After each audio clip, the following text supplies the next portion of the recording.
流浪汉拿着几瓶茅台，晃悠的来到地摊，向点菜小哥要了一份海鲜杂烩饭后，他随即拿起一瓶茅台，吨，一口直接闷了，然后开始大口的炫饭。可谁知才刚吃了2口，流浪汉突然感觉不对劲儿，紧忙吐出来一手，发现就是个烂菜叶子，紧接着是吃剩一半的鸡头，这顿时给流浪汉整的一脸懵逼。没等他反应过来怎么事儿，随即又从嘴里吐出个夹子，甚至还有瓶盖子和钉子。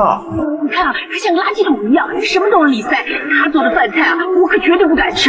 然而俩人不知道的是，眼前这个看上去埋了8胎、烂醉如泥的男人，正是他们苦苦寻找的天下第一名厨廖杰哥。几年前，杰哥曾代表广州参加全国厨艺大赛，而和他较量的对手则是来自 Hong Kong 的大厨阿龙。随着主持人一声令下，双方的较量一触即发。第一回合比试蒸米饭，只见杰哥把淘洗干净的米粒用荷叶包裹，接着抓起泥巴将其整个浪的糊住，搁火上焖个749分钟。如此蒸制而成的米饭，不仅充斥着荷叶的清香，更是粒粒分明，软糯 Q 弹。而反观对手阿龙则将米饭淘洗干净后，均匀地铺在蒸屉上，接着找来一根1000年老山参，把米饭直接盖上面一起蒸。那小味挠一下，瞬间上头了。就这样式，评委把票一致投给了阿龙。第二回合比试刀工，对手阿龙选择了冰雕雕。只见他唰一番大开大合的操作，很快一座冰雕万里长城便制作完成。评委见状，赶忙凑到眼前一瞅，顿时都被惊呆了。即便对手很强，杰哥也丝毫不慌。只见他拿起一块豆腐将其放进水里，接着拿起小刀，淡定自若地雕刻起来。虽然全程都在水中操作，基本啥也看不见，但眨巴眼的功夫，杰哥就完成了一道仙气飘飘的八仙过海，轻松地拿下了第二回合。紧接着到了至关重要的决胜局，比试做鱼。只见阿龙搁鱼缸里捞了一条2米长的苏梅鱼，拿刀砍下鱼背上最鲜嫩的一块肉，然后装盘点火，一道海龙戏珠刺身便制作完成。而反观此时的杰哥却呆呆地站在原地。我弃权。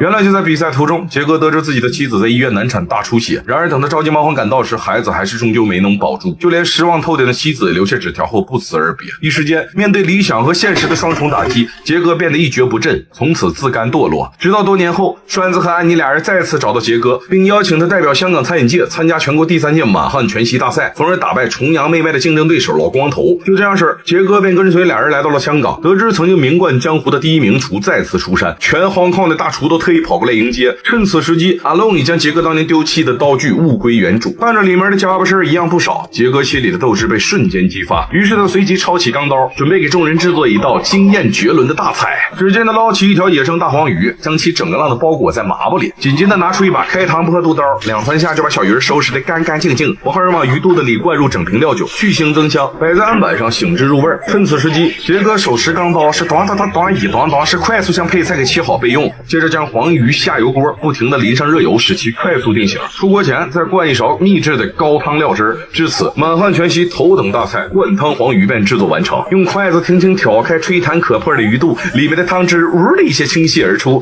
众人见状，赶忙㧟起一勺，放进嘴巴里咂巴起味道来。天哪，好苦啊！好腥啊！阿龙听后也急忙夹起鱼肉放进嘴里，可这一尝差点没他把午饭给哕出来。此时几人也终于意识到，杰哥虽然没有忘记满汉全席的制作手法，但味觉已经彻底没了，根本不省事儿。于是为了让杰哥的味觉快速恢复，不耽误比赛，仨人随即开展了紧急治疗。第一步，冰火2重天，先是㧟上几勺冰块放杰哥嘴里，随手用胶带沾上堵严实，直到冰块完全融化后，接着拿来吹风机开到最大档，照着小嘴一蹬，噗，使血管快速收缩扩张，从而刺激味蕾。然后又找来酸甜苦辣咸各种各样的调料，用毛笔蘸着挨个涂到舌头上，刺激他小舌头。可没成想，一连他们涂了几十种，杰哥始终无动于衷。没反应，时不过期了。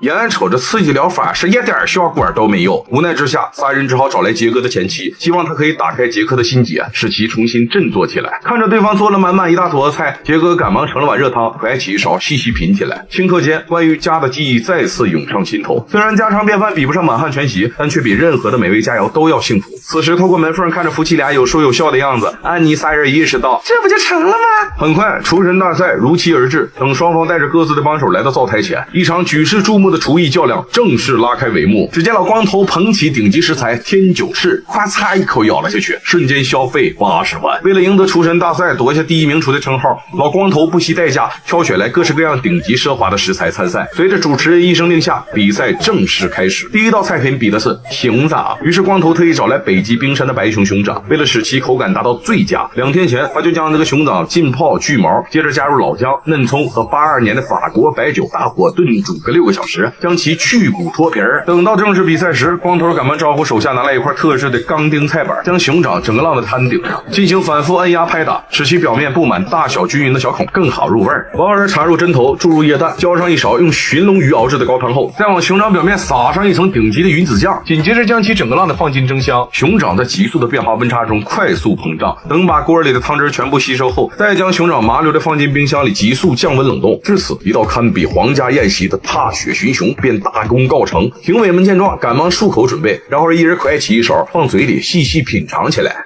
熊掌冻羹上，鲜甜可口，不可多得。果然，当计分盘上的灯光亮起，光头制作的熊掌色香味一行全都是满分。接着便轮到有第一名厨之称的杰哥，只见他不慌不忙地拿起钢刀，哗唰唰快速将黑熊掌改刀，然后搭配上野生天然蜂窝蜜，将其叠放在一起上锅，整至蜂窝蜜完全融化。上菜前把熊掌摆在燕窝打底餐盘里提鲜入味，就这样式一道熊火迎春便制作完成。蜜辣把熊掌的香味冲进去，真是香。等3位评委品尝后给出的分数，没成想竟和光头的分数一毛一样。就在这时，台下的评委却站了起来，他提出熊掌是满汉全席菜单里的第6道菜，而第5道菜品主材就是鱼。从菜单的顺序而言，光头烹饪熊掌时加入了鱼汤，那么2道菜品就有所重复，因此他当场判定杰哥赢得了第1局。说完之后，第2回合比赛正式开始。此轮比试的指定菜品是象拔，为了使象拔充分入味，杰哥提前1天用7宝炉进行熏烤，接着又用天鹅、大雁掺在一起清炖提鲜，完事将其放入锅中，大火收汁入味。谁知就在这时，杰哥的手套却突然着火，等几个人着急忙慌把火灭了，安妮赶忙夹起象拔准备上菜，结果夹子却突然咔吧断裂，象拔掉了一地。对手光头见状，立马露出一副小人得志的表情，原来这一切都这个瘪犊子搞的鬼。很快，光头的富贵象拔便制作完成。由于杰哥没能准时准点上菜，因此只能认输。最后比赛来到了决胜局，只见老光头拿出了价值上亿的顶级天九翅，将其放到油锅里一顿翻煮爆香，接着倒入适量的鲨鱼牙粉，中和鱼翅的腥味，然后再拿出指定的菜品猴脑，将其放到提前熬制好的高汤里一涮，绝世佳肴，齐天大圣会九杀，大功告成。3位评委品尝后连连表示不错呀。此时距离比赛结束只剩最后5分钟，可会场内却迟迟不见杰哥几人的踪影。就在光头以为自己稳操胜券之时，阿龙推着餐车晃悠的走了进来。真正的猴子呢，一定要吃新鲜的。说罢，阿龙一把掀开猴哥的天灵盖，快起一勺热油往头上一浇，顿时给猴哥疼的是滋儿哇乱叫啊！等评委挨个品尝过后，一时间对2道菜品竟觉得难分伯仲。就在3人犹豫不决时，大批的警方突然赶到现场。一听阿 Sir 说要调查烹饪保护动物的事，光头立马就变了脸色。阿 Sir， 我可是守法公民啊，我的菜用的是羊脑代替的。不过你可真是要好好查查我的对手哦。身旁的阿龙听后一言不发，只见他随手拉开红布，原来刚才的惨叫是安妮手里玩具发出来的，而3位评委吃的猴脑其实是杰哥用鸡、鸭、牛、山鸡和斑鸠的脑子还有豆腐一起调味制作而成，就连天灵盖子都是椰壳做的。听到此话，顿时给评委整的是一脸懵逼啊！于是经过紧急商议，3人一致认为杰哥的厨艺显然更胜一筹，不得了啊！最终杰哥不仅再次拿回了第1名厨的头衔，并且还跟前妻俩人重归于好，开了一家小饭馆，立志要将中餐左打左抢，再创辉煌。嘿嘿嘿嘿。